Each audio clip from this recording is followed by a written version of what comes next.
Kunoonya emirimu kye kimu ku bikyasibya obwavu mu ggwanga ng'abavubuka bangi tebaagalira ddala kukola mirimu gye bataasoma. Wabula bagigezezaako bwe bafunyeemu nga Otim Osborne eyakwata ogw'okukola ttangira ng'ono ye asobodde okuyimirizaawo obulamu bwe mu mulimu guno.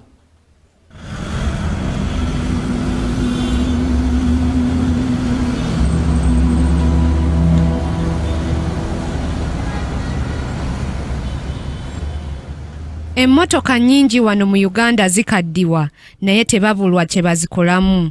Mu bye bakolamu mwe muli essigiri, essepiki, ekalaayi n'ebintu ebirala. Kyokka emipiira gyo gikolwamu engatto ezimanyiddwa ennyo nga ttangira ennyana oba lugabire.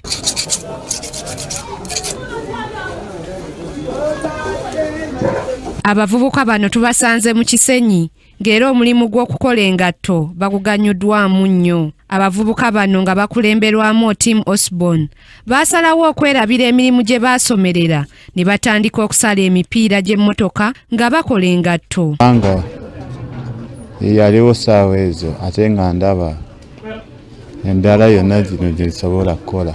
Naye abaffe emipiira gino gye mukolamu engatto mugijjawa? Muno mu Uganda tegitera kuba mingi nga bwe tugyagala.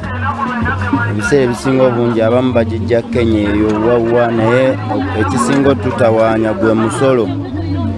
N'olumu ebipiira bino bwe babiraba bagamba nti tugenda kwekalakaasa biki ebi, abamu ne babitujjako ne babyokya. Oluvannyuma lw'okukola engatto zino baasalawo okuzitambuza mu bitundu ebyenjawulo eri bakasitoma baabwe abagula mu bungi. Kubanga tekyalimu omwana mu Uganda yeka, Rwanda gyebiri, twalayo Kenya, twalayo.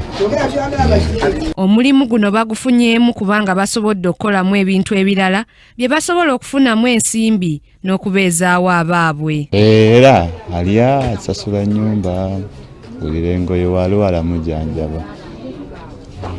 Naye nga suubira maaso eyo sijja kuba bubi kubanga era kati nendaga ndabayo.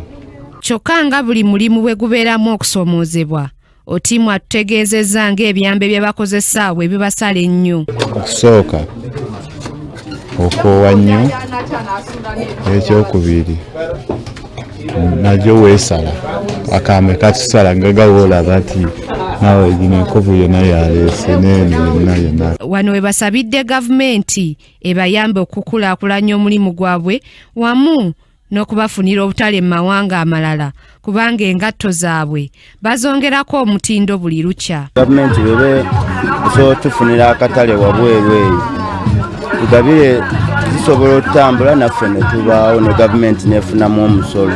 Engatto zino ze bakola kati zirimu emitendera egy'enjawulo nga waliwo ezikola emirimu ng'okulima n'okulunda wamu n'ezo ezikola mu woofiisi naddala ku wiikendi. Grace Nantale Kakooza, Kingdom TV, amalindirire. This is Kingdom TV.